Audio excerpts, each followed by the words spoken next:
Come on, hit it, yeah. The champ is on the mic. Struggles ongoing, but I know the battle is the Lord's. Though tears are overflowing, yet my faith remains. In hope I'm pressing onward. No matter what I face, I rise. His spirit leads me on. All the way, Lord, I pray. Help me say every day that I wake, I will praise you. Every breath that I take, Lord, I will praise you. My daily motion, I'm moving forward. My daily motion, I'm going higher. My daily motion, I'm moving forward. My daily motion, I'm going higher.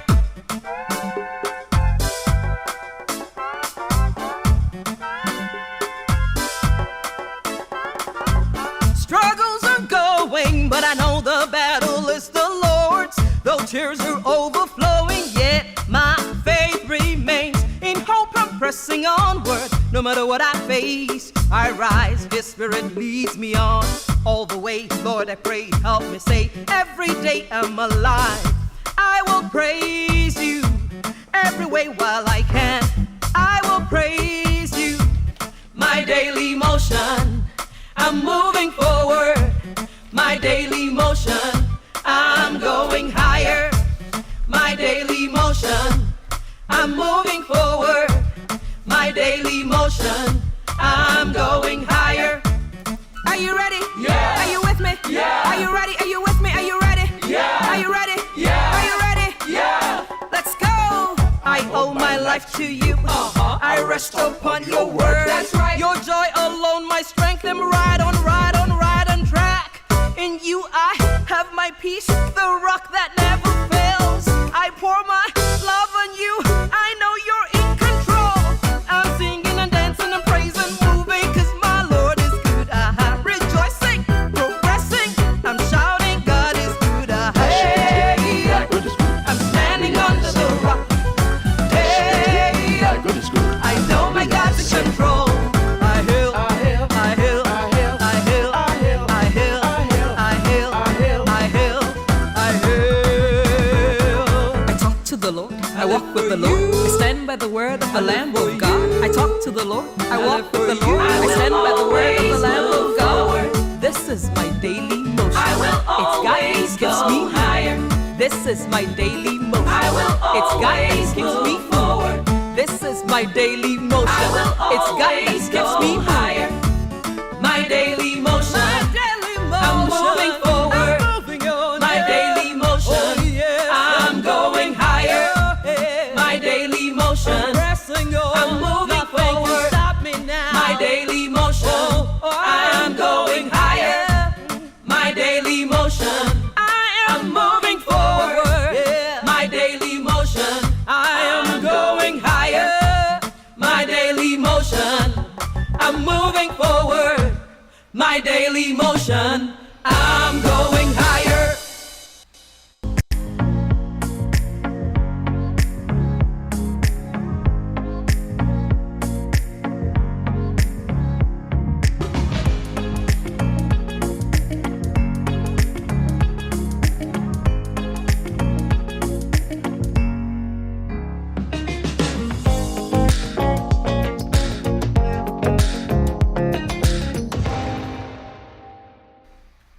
Good evening, Daily Motion family. Thank you so much for your patience this evening. Hello, Ifemi. Hello, Ayo. How's everyone doing?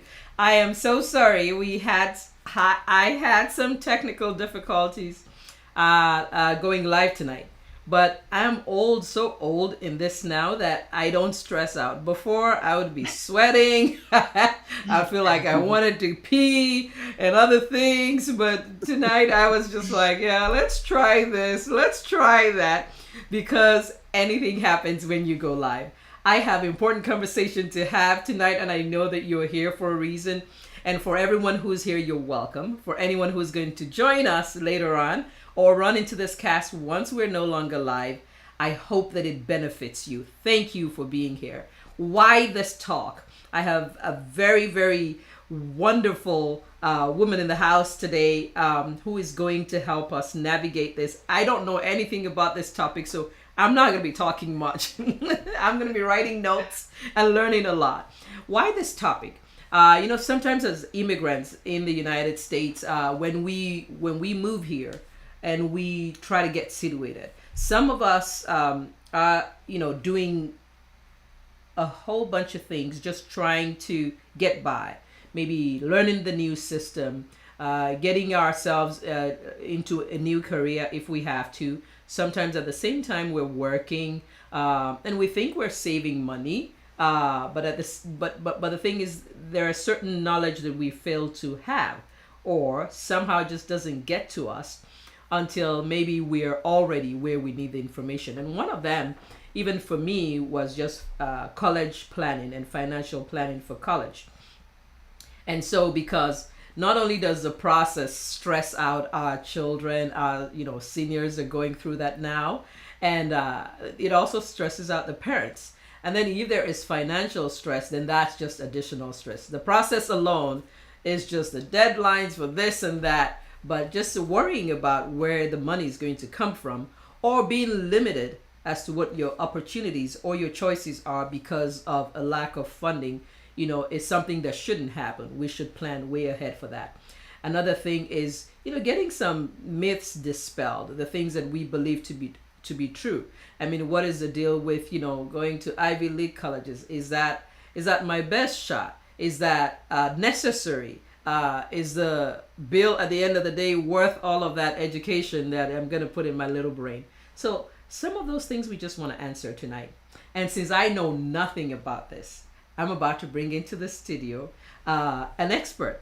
And I will show her picture, and then I'll tell you a little bit about her before she gets a chance to say hi to us. So before she is able to say anything, I want you to welcome her warmly, as we do on Daily Motion. Please welcome her quite warmly tonight. Once you see her face, I'll read her bio, you can see her face, and then we'll start the conversation. She'll get a chance to say hi to us and introduce herself if I miss anything.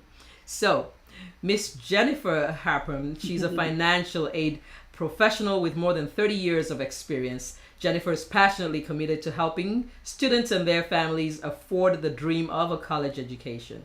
She has led the financial aid operations at colleges and universities of all sizes and is skilled in the administration of financial aid programs, including grants, scholarships, work study, and federal and private loans.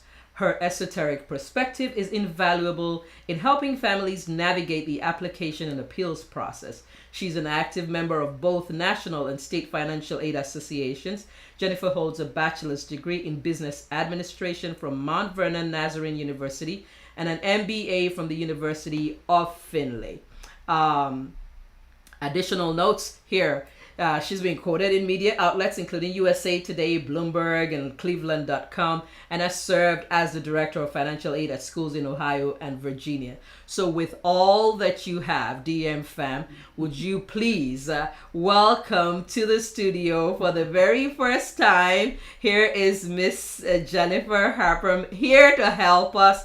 And we are so, so grateful that you are here today. A round of applause here for you. I mean, Hello. Go ahead. Oh, no, I was just going to say hello and thank you for that warm welcome. That's how we do it. Yes, yes. Well, hi, everyone. My name is Jennifer, as you've already heard. I have been a financial aid administrator for going on 32 years now. So, for a very long time, I have dedicated myself to helping families find the money they need to to send their children to college, to reach that dream that everyone has, of going to school. So I hope that tonight I'm able to impart a lot of really good information to you, but I also want to assure you that I'm not going to talking a lot of, jargon or stuff that you can't understand. We're going to You're not break gonna it be all like a down. doctor and just use big No, words. we won't be using any medical terminology or any financial aid jargon. We're just going to talk very basic, but get you ready for what you need to know. So let's get ready for college. The Yes. first thing I want to do is to just kind of comment about my college planning team, of which I am a member, a very proud member. I'm the director of financial aid for my college planning team.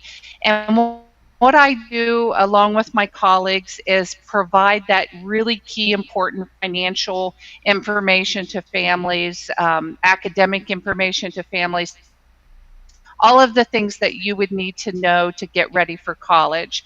We use some software to help families with planning financially for college. We have outstanding experts on staff. We offer free consultations. So we'll see at the end how you might be able to get in on one of those if you're interested.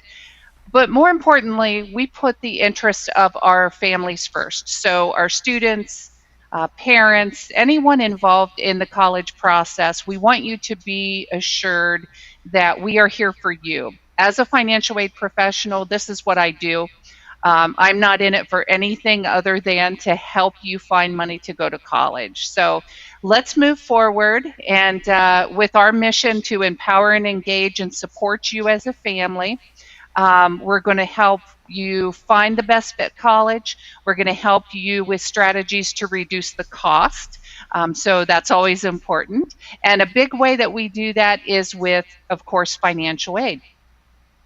So the first thing that we're going to do is go over our agenda briefly. Then I'm going to work through some slides with you, and then we're going to have plenty of time at the end for questions and answers. And anything that you've had on your mind, anything that you think is a silly question that you've been afraid to ask, trust me, I've heard it all. Like I said, I've been doing this for a very long time. So hopefully there's nothing you can't throw at me that I can't help you with. So we're going to talk about how to choose your college. That's a big decision. That's something that as we go through, students have sometimes as many as, 10 top choices. So we'll talk about how to choose the right college, what those the examples of what the costs of college are nowadays, just to give you some framework of what you're looking at. Ways to pay for college. Now, this again is my specialty. Scholarship resources, so important. We're going to talk about that, and then of course we'll have our discussion at the end.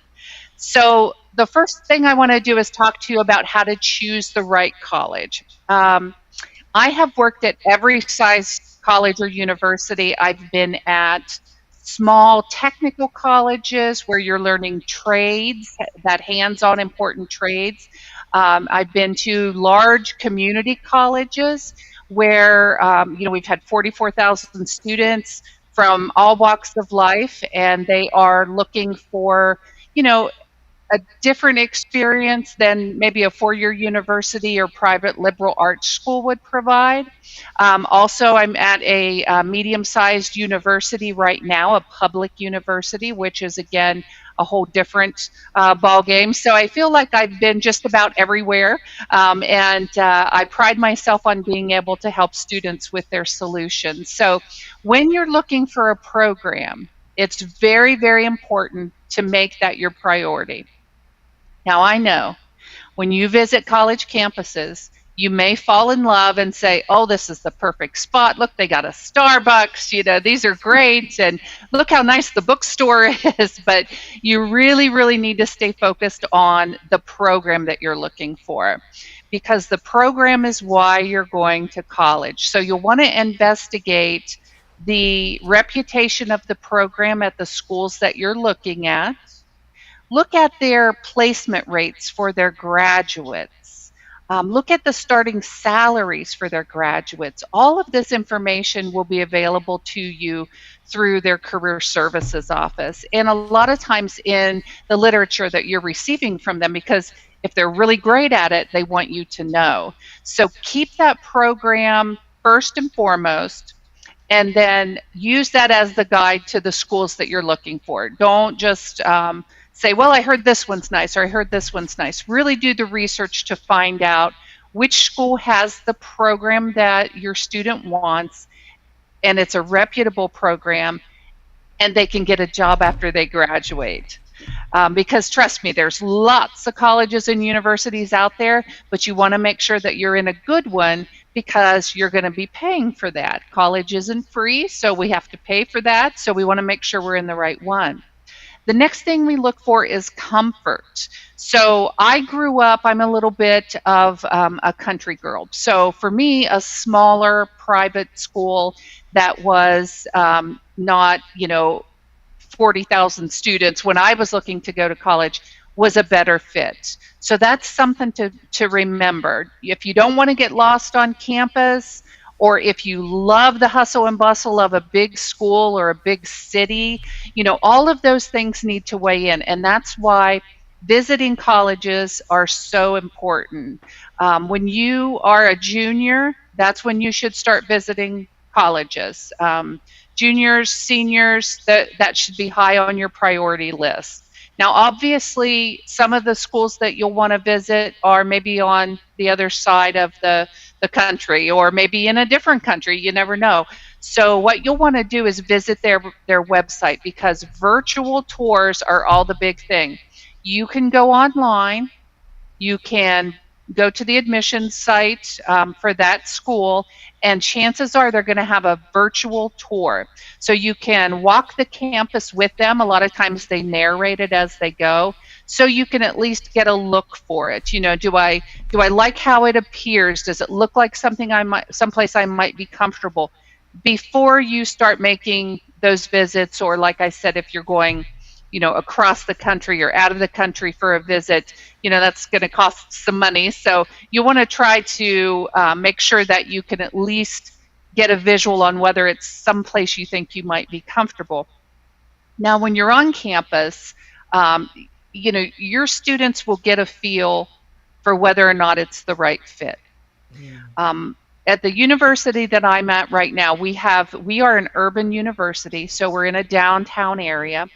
And we get a lot of students that will come in and they'll say, I had no idea this was here.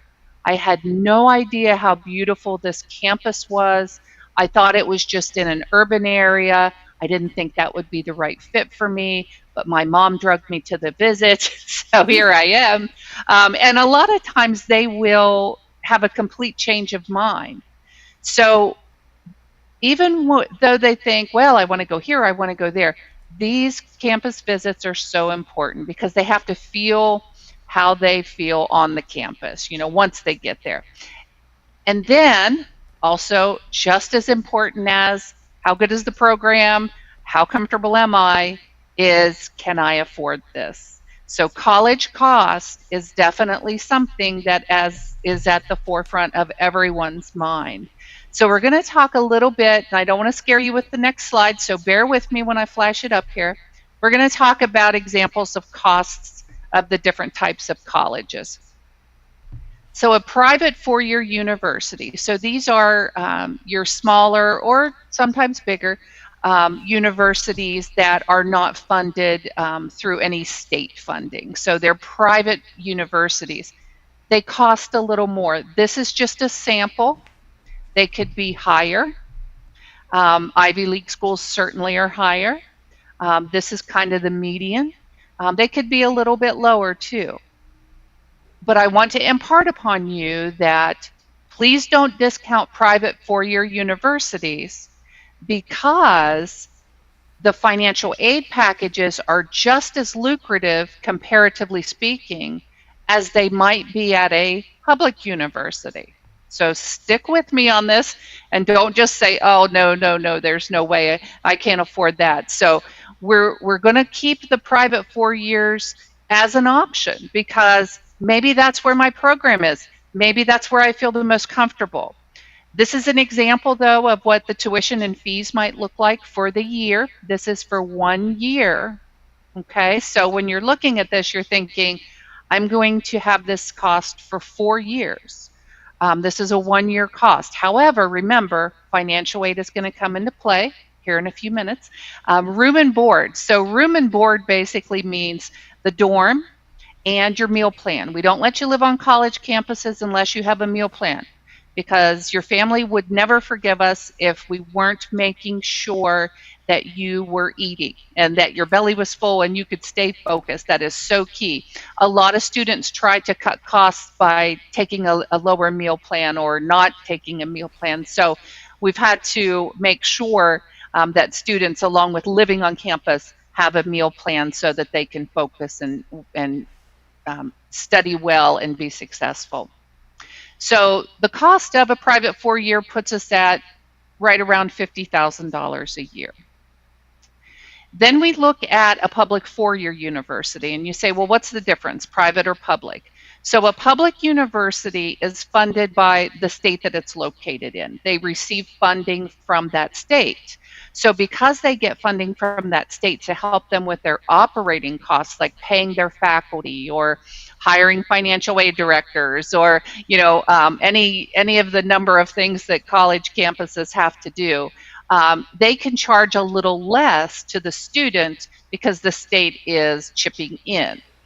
So that's what a public university is. It's funded through the state to some extent, so they can keep their costs down. And you can see with tuition and fees, room and board, so just right around $25,000. Again, these are purely estimates, but just sample costs of a public 4-year university. And then we have our community colleges. I am a huge proponent of community college. There is nothing wrong with going to a community college. In fact, you can see there how inexpensive community colleges can be, but they can give you the wonderful first 2 years of a 4-year degree at a much lower cost. So if you are going to go for a bachelor's degree and you want to save yourself some money, maybe not borrow so much in student loans possibly, community college is a great place to start. I started at a community college when I went through my programs. I really recommend them, so please don't discount the community colleges. Okay? Got it. All right. Yes. All right. So let's talk about ways to pay for college. So there's a list of just the standard types of financial aid, but I'm going to chat with you about each one of them just to give you an overview of what they are. And then at the end, when we have our discussion, you can ask questions in the chat or however we're going to do that.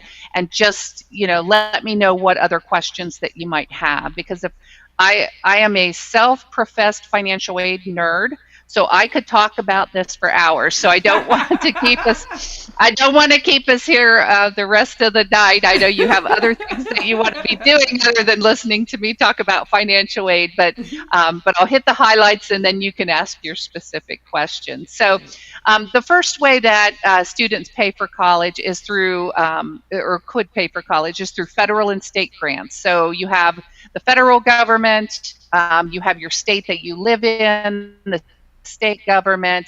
They offer grants to students. Now, grants are the best type of financial aid because they're free. You do not have to repay those. So free money, always the best. That's always what we go for first.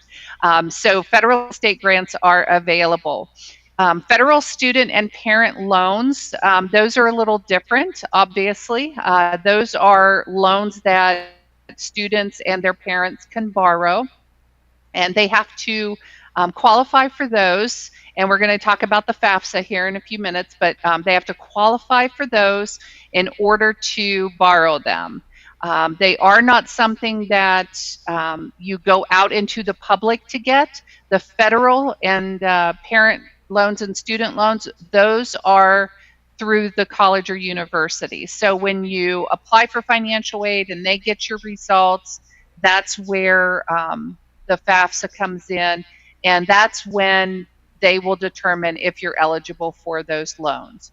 Work study, that's kind of what its name implies. That's working and studying at the same time, but these are part-time work programs that happen on college campuses. So you may have a student who maybe works part-time in high school, and they want to continue that when they go to college. Plus, it's going to give them, some extra spending money, so they want to have a part-time job. Working on campus is the best way to earn funds while you're in school because, number one, it keeps your child on campus. They don't have to go off campus to work in retail, fast food, wherever they would be getting a job. So a work study program keeps them on campus, and that's very important. The second thing would be that when you're on a work program at a college, they're going to work around your class schedule. So the student gets to decide when they want to go to class. So let's say it's me. I'm not a morning person. So let's say I don't want an 8 a.m. class, right? I want to be able to start my class after a nice leisurely breakfast. So I'm going to roll in about 10 o'clock. I want my first class to start at 10 o'clock. But maybe, I have an employer, I'm working off campus, and they want me there at certain hours. So that means I have to get up really early and take classes. So it's a little different because I'm not the one in control. But with work study, the college or university lets the student pick their classes first, and then they'll work around that as far as filling in the hours that the student can work for them. So another big bonus about working on campus. The work study program is not the only employment program on college campuses. Just because it says federal work study and it is contingent upon you qualifying for it, doesn't mean you can't still work for the college or university if you don't qualify for work study. So every school is going to have part-time student employment of some variety. Doesn't matter what your income is, doesn't matter what your situation is. If you want a part-time job and you're a student at that college or university, you're going to be able to apply just like everyone else, hopefully get a position and work on campus. So please don't think that just, if you don't qualify for work study, that you can't work on campus. There's plenty of jobs out there through part-time student employment. And again, I really recommend that. It's a great way for you to get that experience, whether it's office experience, public, working with the public, customer service experience. There's a variety of different places you could work on campus. So definitely think about that. Plus, you earn money as a student. Work study and part-time student employment is paid directly to the students. So it's something that they can earn. They can use it toward books and supplies. They can use it toward other expenses that might come up. Pizzas on Friday night, even though you bought them the meal plan, they want to order a pizza. So they have their own pocket money if they're working. So those type of things. So they'll be able to get those funds and use those as they need to. The other thing, and this is really where the tipping point is, and I tell this to families all the time, scholarships, scholarships, scholarships. If a student puts in the work, they can net themselves a lot of money in scholarships. And I have a slide, we're going to talk more in detail about that here in a couple minutes. So scholarships are right up there with grants at the top of our list because, again, free money that you don't have to repay. So you always maximize your free money first before we look at anything like the student loans or parent loans. Other options are savings plans. So whether you have started saving or whether you're just now going to start saving, doesn't matter. It is never too late to start saving for college. Please say that again. It is never too late. It is never too late to start saving for college. It is not too late when you are in college to save for college. So by all means, pay attention to what is available to you as far as options to save. A lot of us maybe have memberships with credit unions. Credit unions sometimes have really great savings plans with good interest rates, sometimes for students, because they want to bring the student in and then keep them as a customer after they graduate from college. So they'll provide little perks, that maybe the other banks don't provide. 529 plans. These are the plans through your state. These are plans where you pay into it as a parent or a grandparent. Grandparents can pay into 529s as well. And it's income that is tax deferred when you pay into it. So you can start doing that anytime. And then when it comes time to pull the money out, you simply just contact the agency. They, tell them how much you need sent to the college or university. They'll cut a check from your account and mail it, or they'll transfer it. Depends on the state that you're in. So 529 plans are always available. So please look into those. Something you can sign up for at any time. But again, even something like I'm going to put away, $25 a month or $50 a month. It doesn't have to be a huge amount. You could start saving now for maybe the cost of books and supplies, or other things that might come up. So please start looking at that right now. Private student loans. So if you're looking at the higher cost universities, colleges or universities, and maybe you don't qualify for grants, you get a decent amount of scholarships, but maybe you still have a balance that you owe. So the student can take out student loans, but maybe they need still a little more after they take out the federal student loans. Private loans are available. Private loans are through banks, credit unions, other financing organizations. There's a lot of companies out there that want to provide private student loans to students. Your school will help you pick the right one. They'll have, sometimes ones that they frequently use. Sometimes they'll have what's called a preferred lender list. So they have a list of lenders that they normally do business with, that they trust, and that they know how they do business. So that's an option for you as well. The difference between the federal student loans and the private loans. So with federal student loans, all students qualify for them. They're eligible. Okay, right out of the gate, any student can borrow a federal student loan, and that's because they are guaranteed by the federal government. They're called direct loans is the name of the program. So you'll see that, on some of the literature that you get. So the thing about borrowing from the federal government is they have all these wonderful benefits.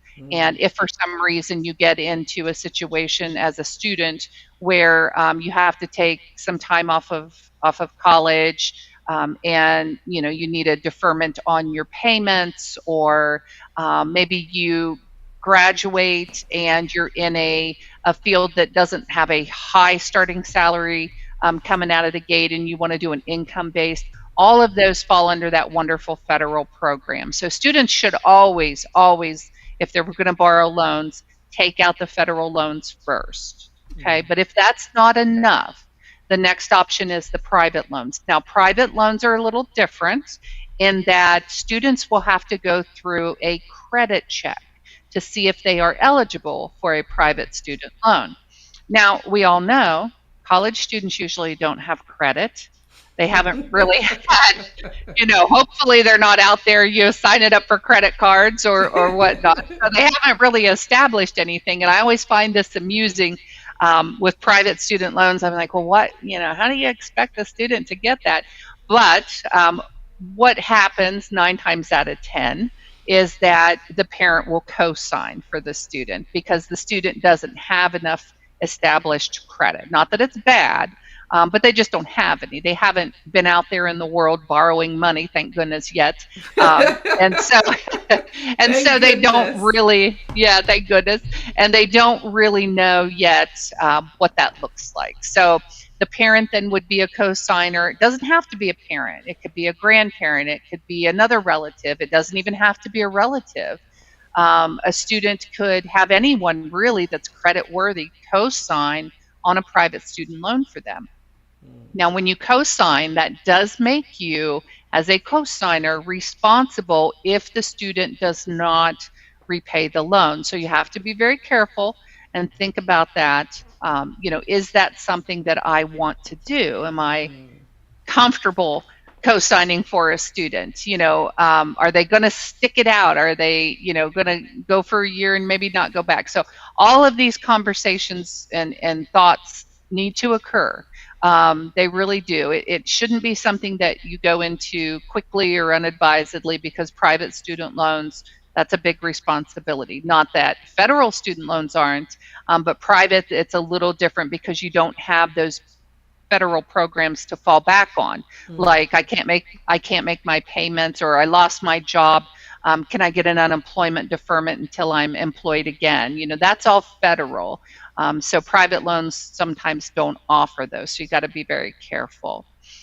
Payment plans. Most colleges and universities will offer payment plans. And what that means is that after any grants, scholarships, federal student loans, maybe a parent loan if you want to borrow a parent loan, after those are applied, if there's still a balance due, and it's a reasonable balance, and you think, I think I could pay that off, on a monthly basis. Schools have payment plans. You sign up for the payment plan. Sometimes they're just for a semester. So you have like a 4-month period. A semester is usually 4 to 5 months. You have that period of time to make the monthly payments, or sometimes they'll do it for a year, depending on what type of school it is, what the cost is, how much you still owe. Sometimes you can spread that out over a year's time as well. And payment plans usually don't charge any interest. So sometimes families find that they're a better resource or a better option than a private student loan, for example. Okay. The last thing I want to talk about are parent loans. And I know I put that up there with students, federal student and parent loans, but I do want to touch on this because this is so important, because I know that a lot of you on the call are probably parents. There might be some students on, and yay, if you're on, that's fantastic. Way to get involved and be engaged. But I also know that most of the time, the parent is driving this train, and so they are the ones that are filling out the forms and otherwise getting everybody engaged in the process. So parent loans are available. If you did not save for college, if you saved but you don't have enough, if your child decides they want to go to a college that is a little higher cost than maybe what you have in savings, parent loans are available. These, like the student loans, are from the federal government. You don't have to repay these, like the student, until after the student graduates. So there is an option to defer payments while the student is pursuing their degree. As long as they continue to be enrolled in college at least half time, those payments are deferred. So that is a big consideration that you don't get with other types of loans. Students and parents, their payments can be deferred. You don't have to defer them. You can pay on them. But it is an option. So sometimes that's really, so important for families. They say, I'm just not financially prepared. I waited too long, or I never thought they'd go to college, or maybe, if you're like me, I had my children a little later, and, sometimes you just don't have as much time to save and to prepare yourself financially. So parent loans are available. They are, like I said, deferred if you want until after the student graduates, and then your monthly payments would start. And that works the same way for the students. So student loans, they don't pay on those while they're in school. Parent loans, you can choose not to pay on them while they're in school. But here's the thing, the interest usually is accruing. It definitely is for parents, and most of the time it is for students. So if you choose that and you decide, what, I'm going to, I'm not going to make any payments while I'm in school, realize that the interest that has accrued on that loan for those 4 years, or sometimes 5, or sometimes 6, maybe, prepare yourself, because that interest then will be rolled into that loan. So something to think about. But I tell parents a lot of times, if your child says, I'm committed to this school, and I really, I know I can do it. I know when I come out of there, this is going to be my starting salary, or in this ballpark. And parents say, okay, I'll help you out. I'll maybe borrow a parent loan, with the understanding that maybe you'll help repay that after you graduate. Or the parents may say, look, I didn't save enough, but I want to help you. So this is the way that I'm going to do that. So there's always a resource. There's always some way that you as a parent can contribute, even if you don't already have the funds available or have saved them in preparation. Okay. Now, how do you find out about all of this different types of financial aid? Well, that is where the free application for federal student aid comes in. Now, the FAFSA, that's what free application for federal student aid means, is the federal government's application. And you go to their website, which is student aid, all one word, studentaid.gov. So when you go to studentaid.gov, that's where you as a parent and a student will be completing the FAFSA. The new FAFSA will be out in December. They're giving it a big overhaul, so it's taking them a little more time, and so that should be coming soon. If you are interested, we do have another workshop that's going to be coming out very soon, and it's on specifically the FAFSA and the changes and what that means for families, and I'll be conducting that as well. So if anybody is interested in that, when we get to the end, I'll show you the link for our website, and you can check me out on there, and then we can put together a free consultation, or you can follow our calendar for any of our free workshops that we're going to be having. So that is coming up as well. So let's get into scholarships. This, as I said before, I'm going to check the time real quick, is the tipping point for paying for college. So scholarships are, again, money you don't have to repay, and they come from a variety of sources. The first resource is the college or university. So when students apply for admission, the school is usually going to come back with an offer. Now, that's just the jumping off point, and that's just based on the little information that they have at the time, like what was the student's high school GPA? What were their extracurricular activities? What did that look like? So make sure that you are aware that that's not all. Oh no, that's not all that's available out there. Not all. So that is just the beginning. That's the starting point. So a student applies for admission, they get accepted. The college or university says, hey, here's what we're going to offer you in scholarship. So that's the starting point. Then, and this is very important, the student really needs to put the work in to finding other scholarships. The next resources, private foundations, businesses, charitable organizations. So anytime that people have money to give, they usually give it to the college or university, or they'll set up some type of a fund through the community, and they'll notify the high school. So make sure that you're doing some homework on that, or students are doing their homework to find out what is available. Civic organizations, employers, credit unions, everybody has a scholarship. It honestly is something that is really prevalent out there. Everyone feels that they want to give back, so they'll set up scholarships to do that. So civic organizations in your community, that might be, like the Kiwanis Club or the Rotary or the Lions Club, all of those have generous scholarships, and what they do is their members will give money and they'll set up scholarships, and every year they pick scholarship winners. So students need to be looking for those applications, and they usually can find out about them through their high school, but they can also be doing the research on their own. I really encourage you as parents to guide your students into setting aside some dedicated time to search for scholarships. And the junior year is not too soon to do that. It's too soon to apply, but not too soon to start the research. So let's say on a Saturday afternoon, maybe a bad example, Sunday afternoon, maybe the student takes 1 hour a day, and all that they do is search for different scholarships. They look around their community. This can all be done online. Maybe they go visit the library. Libraries are a great resource for scholarship information. Libraries love it when you come in and ask about scholarships, because everything seems to be so online anymore that libraries really are like, hey, we're still a really great resource. So check those out. So set aside time, tell your student, look, every Sunday you're going to take an hour and you're going to search, and this is what you're going to do. You're going to write your essay, you're going to be prepared. because this, again, this is the tipping point. This is what keeps borrowing down for your students with student loans. And very importantly, as a parent, this is going to save you money. So if they put all this work in and this effort and they get good scholarships, guess who doesn't have to pay out of pocket or borrow more money? Me. Mom and dad.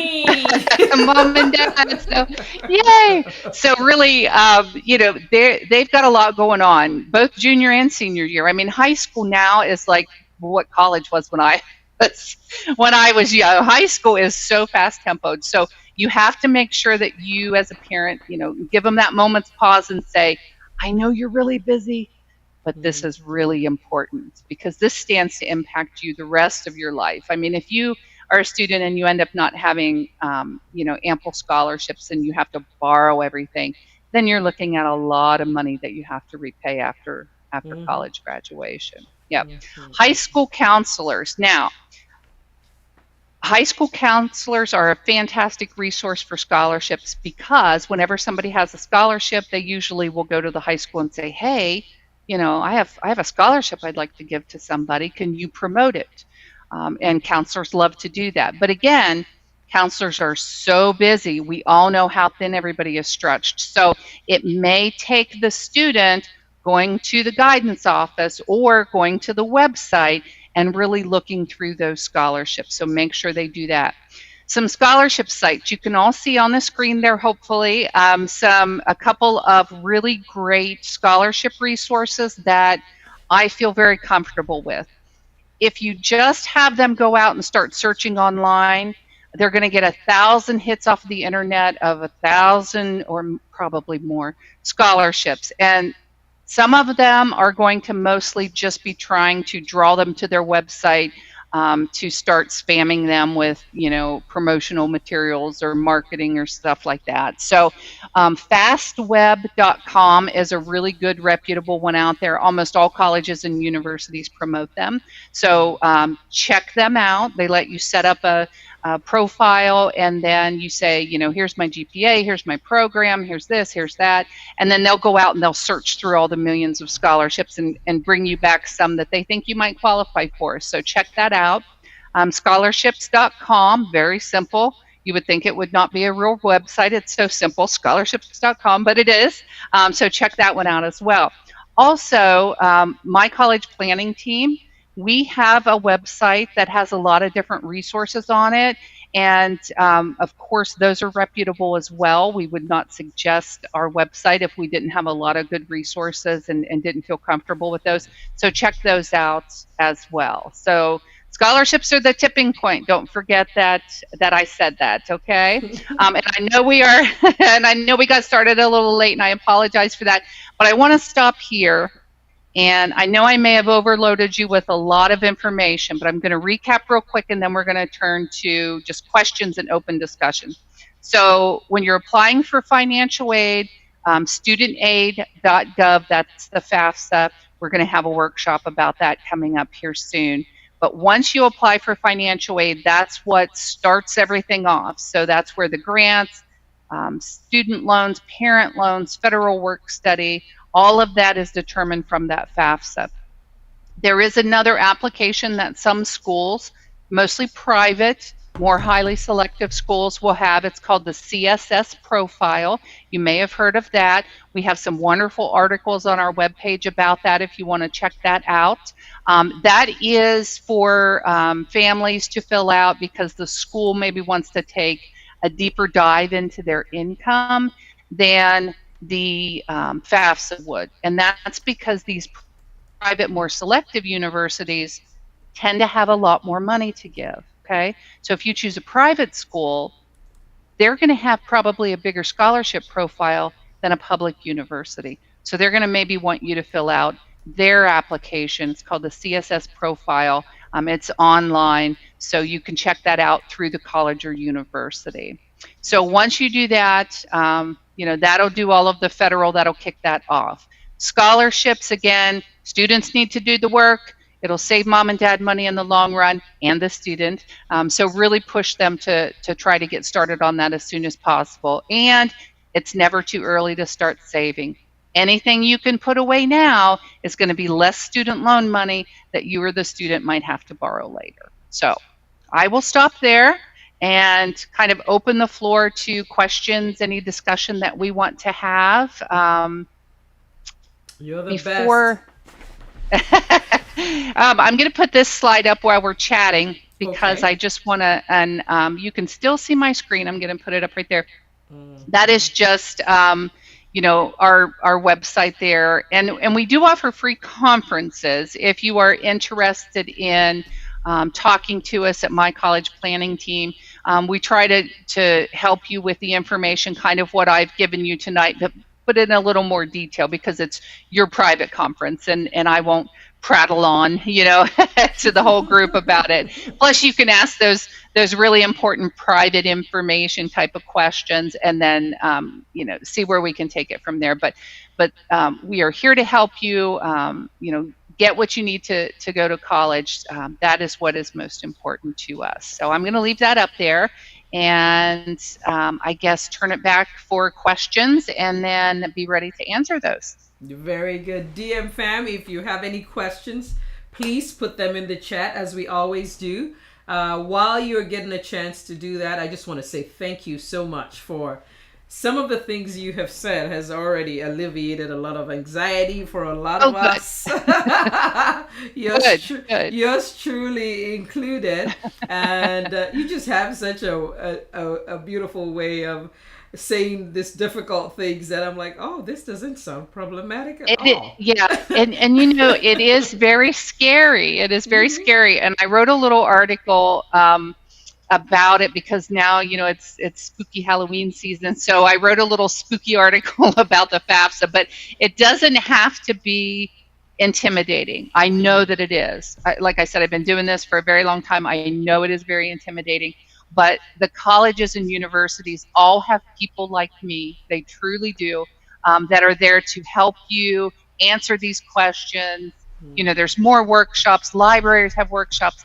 People in my profession just want to help. So we're just there to help you get the answers to your questions, to help you pay for school. So that's what we do. And please don't be intimidated. Try to, reach out. It really is not that scary. Thank you so much. And Miss Jennifer is from my college planning team. And Hmm. it's been, especially if you get a chance to start early enough, it will change the trajectory of your college planning process and ultimately save you a lot of headache and a lot of money. Right. So getting started early That's very is, important. yeah, that's really what the point is, right? Getting Hmm. started early Hmm. is very important. And I just wanted to echo some of the things that people have been putting in the chat, just to say that a lot of people said thank you so much for being here. We're so glad that you're here to help us with this. And then Miss Lola had said something when you mentioned about the junior colleges, and she was Yes. saying that a lot of people from our community or from our culture or some other cultures actually, Hmm. they think that community colleges are bad. Like, oh well, Right. I don't want my kid to end up in a community college like it's the end of the earth. And Right. she's saying, Right. I'm so glad she said that, you said that, there's nothing wrong with Hmm. that. You Hmm. actually Yeah. advise it because Yeah. it saves you so much money in that first 2 years. And I Hmm. just want, if you had any other thing to say about Yeah. that, I want you to. Absolutely, absolutely. And thank you, Lola, for picking up on that and hearing that message, because it is absolutely true. True. And I've worked in a very large community college. I know the stigma that's attached to a community college, but that is not as common here in the United States, maybe as in other countries, but it still exists. It does still exist. I'm not going to say that it doesn't, but our community colleges are fantastic. They give you the first 2 years of any college program, as long as you pick one that's accredited and has a good reputation And here's the thing, a lot of four-year colleges already have agreements with the junior colleges so that you are guaranteed that if you do the junior college or community college for the first 2 years, you go right into the four-year as a junior. So they have a lot of those agreements, but I absolutely am a big proponent of community colleges. I started at a 2-year college, then I did went on too. from there. You go, looky there. See, Prairie I mean, State College. you're right. Yes, absolutely, absolutely. And you know, it's also a really good way to get acclimated to college because it can be overwhelming, and maybe a smaller school, one that's not got as many people in a classroom. And community colleges are known for that, for smaller classroom size, more one-on-one attention.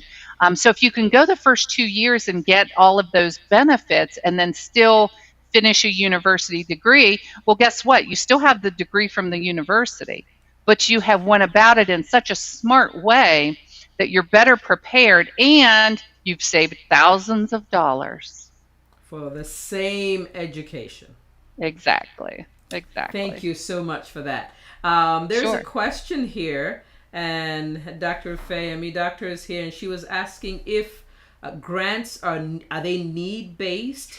They are, yes, they're based on a variety of components, family income, student income, number in household. So there's a lot of things that go into that, but they are need-based. Grants are need-based, and federal work study is need-based, but scholarships, student loans, parent loans, everything else is open and available to everyone. And you don't have to figure out if you're going to qualify for a grant. That's what the FAFSA does. So that's what that application is for. You just have to fill it out. And for this upcoming year, fall, that'll be the students who are going in fall of 24. That FAFSA that's coming out in December has greatly reduced the number of questions. It used to be 108. Now it's 46. I'm not kidding. I'm so happy to hear that. Yeah, because it's been so overwhelming to families. So yes. they're trying to simplify that. So lots of changes that are coming along in the FAFSA. Yeah, because with the FAFSA, usually we're used to FAFSA opening on October 1st and being due by a certain date. Is it still in October or something like that?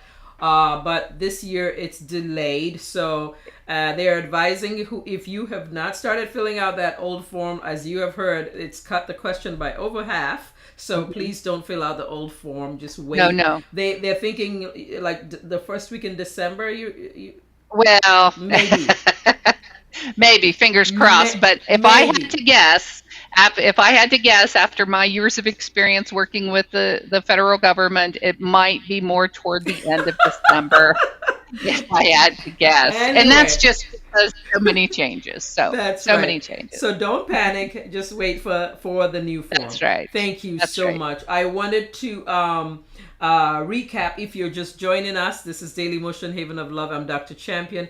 We have with us today Miss Jennifer Harpum. She's been so wonderful. And she is a member of financial aid.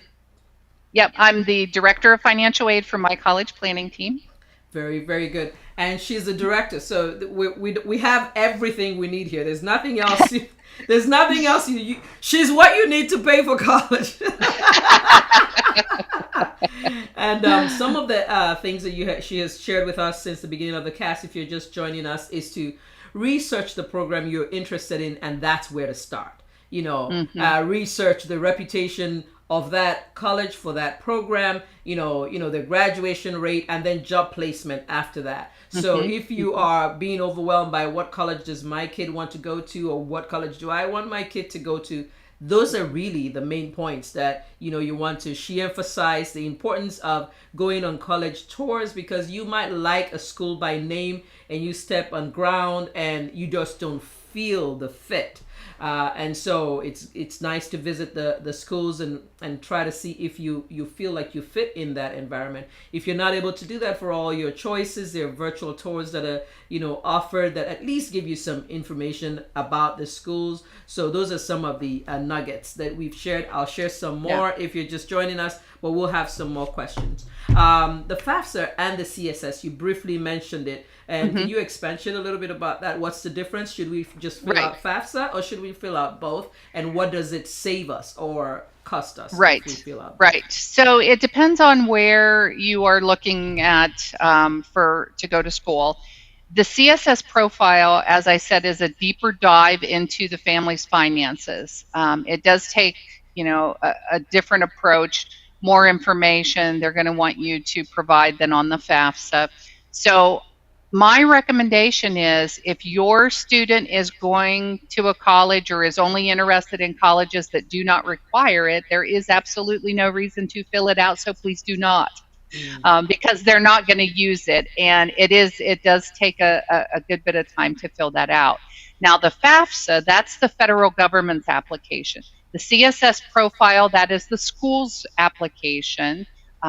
The federal government's is called the FAFSA, the Free Application for Federal Student Aid. And while I'm talking about it, the very first word in the acronym FAFSA, very first word stands for free. So never, never, never pay for for your FAFSA to be filed. It used to be there was a website out there called FAFSA.com, and people would accidentally stumble across that because we're all in the .com world, so we think that's where that's where I would find it. But they would, and so they're charging like $50 for a student to file the FAFSA. But the first word is free, so it's free. So please don't pay for that. Again, the FAFSA is at studentaid.gov, and so anytime you are applying for federal aid, it always will end in .gov, .gov, not .com. So that's important to remember as well. So the FAFSA, a lot less questions. They're just looking at the overall picture in the family, and that's what they're going to base, grants, student loans, work study, those types of aid on. The CSS profile, that's a little more intrusive, harder to, well, not harder, but takes longer to fill out. And that's the school making sure that they're giving you just what they think that you're eligible for. Now, I do want to also mention that a lot of scholarships, they don't care if you filed the CSS profile or the FAFSA. They're not even looking at those. So don't think that, if it's a school that requires the CSS profile, that means I can't apply for these other scholarships outside of the university or college. Not what that means at all. Please go ahead and do that. It's just a way for the school to collect more information.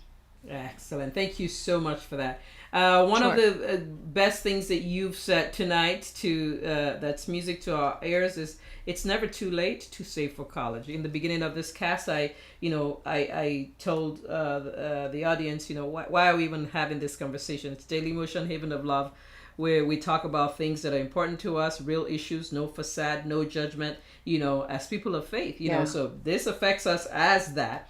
But at the same time, for an immigrant community, sometimes we come into this country and we're just trying to go with the flow and fit in, and sometimes we've missed the earlier education. So if you are at this point and maybe your son, daughter is a year, 6 months, 2 years away from college, and you're like, when was I supposed to start this? You're in the right place. Now, when should we really start planning for college? How early?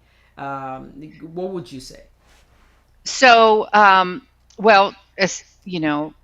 would recommend students, even in middle school, that they start thinking about programs, careers. They don't have to have a school picked out or, I want to go here or I want, this or that, but at least start thinking about it. And then that's going to start the juices flowing about, I'm going to go to college and I really want, I really want to be committed to that. And then hopefully they'll stay committed to that.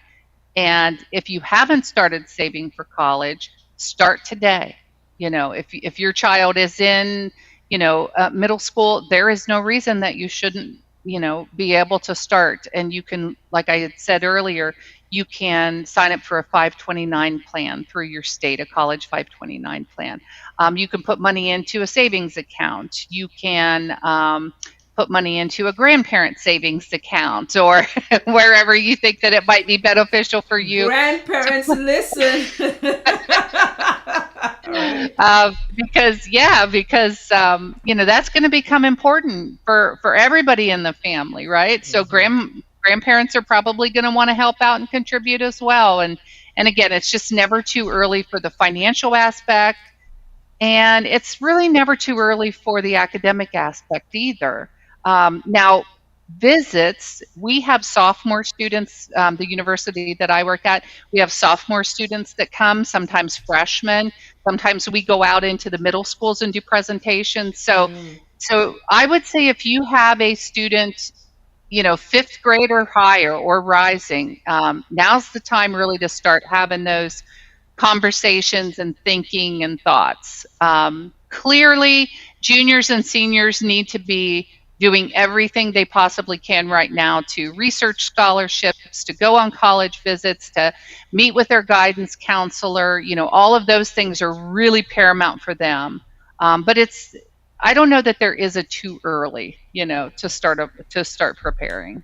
Excellent. But again, also never too late. We have students that come to the university that they maybe never thought that they would. We have adult students that come back to the university, in their 40s, and they end up with a bachelor's degree. We just had a graduate at the age of 92 with his bachelor's degree. So, oh my goodness. I am inspired by that. I know. I have one question about, okay, so we're saving money, and it's good to save money, however you decide to save it. Is there any way that we can save on college classes and the time and the amount of semesters we spend in college? Are there ways to take advantage of college credit courses through either CLEP or AP classes such that we need less courses? Can you talk about that? That's a fantastic question.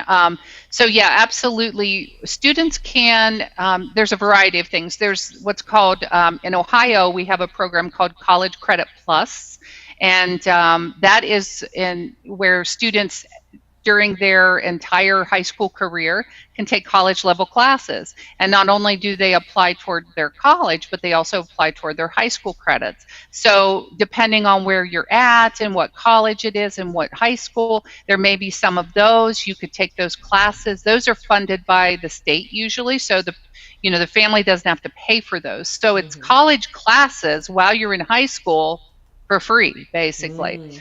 So absolutely look into that at the high school. See if they, what kind of programs like that they have.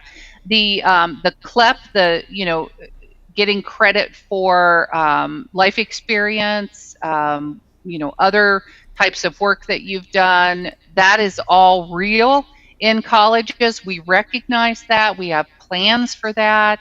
So depending on where the student is going to attend, they may absolutely let them test out of classes. That'll save them thousands of dollars in classes that they might have had to take for, general education requirements or something like that. So students should definitely check that out as well when they're looking at their colleges. Because if they are a straight A student and take, AP classes also will count. It just depends on the high school and the college. But the guidance counselor at the high school will have all of this information, and they can help the student go down the right path with, those college credit plus or AP classes. All of that, those are all wonderful things to look into and to be involved in to save money in the long run. Excellent. Thank you so much for that. That really helps out a lot. If I'm not missing anything, DM fam, I don't have any other questions for now. I think we just answered that question. When should we start planning for college? Question about 529. Is it really tax deferred, what if you are paying with post-tax dollars? So it depends on the state. A lot of times, the way that I understand the 529 plans, and let me just do a little disclaimer right here. I'm not a financial counselor. I'm a financial aid counselor. So Uh-huh. I apologize. We do have wonderful experts at my college planning team that can tell you all of the wonderful strategies with your savings and your finances right now, to help in this area. Mm-hmm. But my understanding is, it is tax deferred, but you're taxed on it when they pay it out to the university. I believe so. It depends on the state. It depends on the program. Um, but the state's always going to get their little chunk from from their taxes. So it's not tax free. Mm-hmm. It's just when you pay into it, you can pay into it, and the taxes are deferred. So you will have to eventually pay taxes on that. Excellent. I believe if I'm missing anything, please let me know. I don't see any other questions.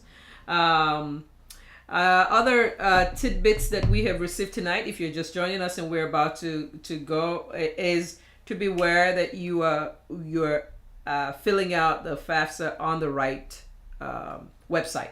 It should be an org.org, studentaid.org, Nope. and not any Nope. other. I'm sorry.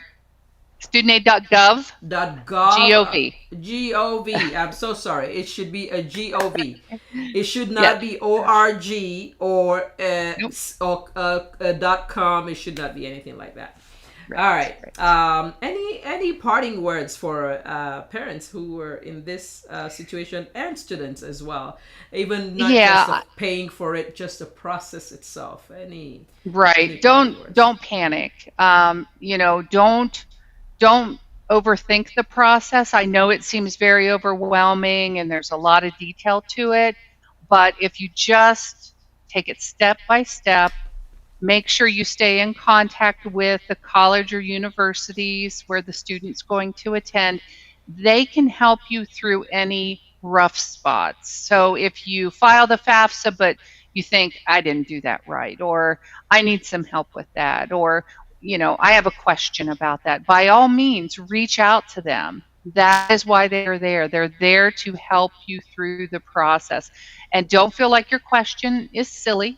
I've heard every question under the sun, like I said. So, and I'm always happy to answer them for anyone who is coming to our university, or anyone in general that asks me. People in the grocery store come up to me all the time. So it's absolutely fine. Again, that's why we're here. Financial aid professionals, that's what we do. So please don't panic. Don't think I'll never make it through this, or this is too much. Don't give up. Just keep taking the steps, working through the process, and I promise it will all come together. You will get those financial aid offers. Your students will go off to college. It will happen, and you just need to, keep going and persevere, and ask for help when you need it, by all means. Excellent. Thank you so much. We've been speaking to Miss Jennifer Harper. You've been fantastic. She's the director of financial aid for my college planning team, and this is an available resource for you. They have a lot of free classes, information sessions, websites, and if you want to get on a personal plan where you're able to answer and ask some of the intimate questions that you will not be able to ask in maybe, say, a general webinar or class or an open forum, then please go ahead and sign up. The earlier you know what you're into, the better. I've been attending college planning sessions for about 4 years. Let me tell you, I have a senior, and I know nothing. Even though I've been attending this for about 4 years, I still know nothing. Because when you attend, you just sit in there, you're like, oh, okay, it's not yet time. And I'm like, where did the time go? Now it's time. Yeah. So don't fall into that category, and if you're already ahead of the game, you've heard a lot about scholarships tonight. Say you even saved all that money, and you have money for your child, son or daughter, to go to school. You've heard a lot about scholarships tonight, and use that money you save to be the down payment for their first home if you'd like. Yeah. Instead of just giving it to somebody if there is free money out there. Thank you so much for tonight. You have been more than fantastic. I cannot wait to continue to talk to you in real life and not virtually. Yes, absolutely. And DM fam, thanks for joining us tonight. For all of our producers that were putting the information on the screen, thank you so much. And if you run into this cast after we're gone, we're glad you ran into it. I hope you all have a wonderful evening. Stay blessed. Again, sorry for the 10-minute lag in the beginning. When you go live, anything can happen. So that's what happened tonight. And but we're glad we were able to come on. So you take care. Take care of your family. Don't stress. Don't panic. Right. If there's one word that you go away with tonight, don't panic. Don't panic. All right. Have a good night, DM fam. We'll be back in 2 Bye-bye. weeks. And please ask any questions that you'd like on the forum. If we're able to, we'll direct you to the right sources, okay? All right. Have a good night.